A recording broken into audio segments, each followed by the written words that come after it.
The species that I chose to study for my Biology 448 project is the Lupinus perennis, otherwise known as the wild lupine. It's in the family Fabaceae, which you all may know as the pea family. It is a gymnosperm, and as you can see from this picture, it typically has purple or blue pea-like flowers with palmate leaves, similar to what you might see in a palm tree, and it's in an alternate leaf arrangement. Each plant typically has a size of 1 and can be all the way up to 3 feet. The map that I've shown you next is where you will find the wild lupine natively, and as you can see, it extends all the way from Minnesota and Iowa through Michigan, and extends all the way up to New England, and then flows down south to northern Florida and reaches all the way to eastern Texas. Within all of these regions, you'll typically find the wild lupine in sandhills and clearings and open woods. All these habitats that have in common is that wild lupines typically find in areas where fires are more likely to occur. In regard to the wild lupine's growth form, it is herbaceous and where it lacks woody tissue when it becomes mature, and it is also known to be a geophyte, which you can see from this life cycle photo I have listed, where basically, as you can see in the summertime is when it's in full bloom, and that's when it can reach up to 1 to 3 feet. And then as it becomes cooler through the fall, the plant becomes dormant, and yet the rhizomes underneath are still existing, and the flower can actually go dormant for many seasons depending on the conditions. And then as it becomes warmer in the spring, that's when through seedlings and the ramets that form from the rhizomes can resprout in order for the wild lupine to reflower. The wild lupine has a perennial life cycle, and typically it won't even become mature for 2 years. And then the wild lupine has a life history of being perennial and typically doesn't become mature for at least 2 years. And then dependent upon how good the growing conditions, a flower after it becomes mature, or it could stay dormant for up to 3 years until the conditions become better. And then once it starts to germinate and flower, one season, it could again go back into the seed bank and go into dormancy periodically and does not bloom every year. So the wild lupine is Iteroparis, and like I said before, it is unique in that it can reproduce from both the ramets from the rhizomes and also the germination from the seeds. And each reproductive plant can have up to 60 inflorescences, and all these individual flowers are known to be protandrous, where the stamen actually matures before the stigma. And then right when the flower opens, the pollen is immediately viable and is good for 5 days. And the stigmas are most receptive when the flowers are between 2 and 8 days of age.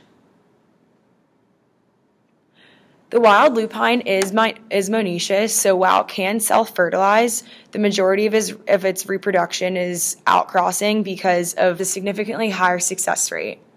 And in a research study comparing self-pollinators versus outcrossing, the self-pollinators produced 40 to 60% less fruit and seed number per inflorescence.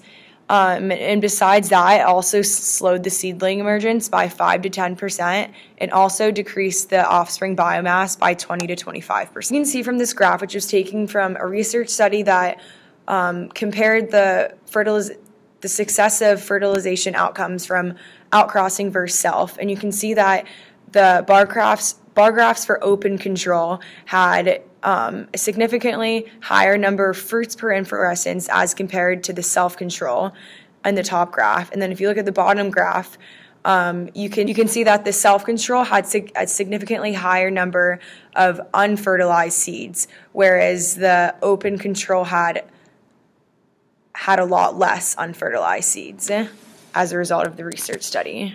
The wild lupine is pollinated by a variety of species, many of which include bees, butterflies, swallowtails. However, specifically, a lot of these pollinators actually use the wild lupine as a major larval food source, especially for butterflies, and specifically the Karner blue, which the wild lupine is its only larval source. And currently, Karner blue is an endangered species, and as the wild lupine is becoming more and more threatened, this is making the Karner blue butterfly even harder to keep reproducing and keep surviving with the limited resources that it has. So in general, pollinators of wild lupine increase as the population and density of wild lupine increases. Specifically, more important is the density versus the actual population number. And this coincides with the current foraging theory that bees, for example, are going to want to travel to dense patches of wild lupines because they have the expectation that there's going to be a low travel cost. As you can see on this graph, there were more visits per probe per flower per every 15 minutes in both dense, small, and large populations as compared to sparse, small, and large populations of wild lupines. Lupines' seed dispersal mechanism is actually by the seed pod that releases the seeds and can throw them up to 3 feet from the plant. These seeds may germinate in the summer they mature, or as I have said previously, they can remain dormant for up to 3 years due to dry conditions or also just being an overall smaller seed. Another study looked at intraspecific competition among wild lupines, and they found that as the competition increases, the amount of seed variation also increases in the population. The study also found that as the biomass of a wild lupine seed becomes larger, and in this study added 10 milligrams per seed, it doubled the chance of survival and increased the probability of having a larger above-ground plant size in compared to smaller seeds with smaller biomasses. Also, wild lupines with more water availability had a higher germination rate than a population with less water available. Fire has occurred. This can increase flower and seed production in wild lupines that sprout because they have the below ground rhizomes. Also in these burned areas, the wild lupines are more likely to have a higher biomass, increased number of seed pods, high nitrogen content, and can also allocate more biomass to leaves and stems as compared to areas that weren't burned. It is suspected that due to the lupine's nitrogen fixing ability, it gives it advantage over plants that can't do this in times of when there is a fire. One of the biggest threats to wild lupines is herbivores, such as deer and insects, and this is the major cause of why lupines are becoming more and more threatened to just being eaten in their natural habitat. And so as management conservation articles have stated, that they are trying to implement more ways to keep the wild lupine from being threatened, and overall make sure that it stays well abundant in the population.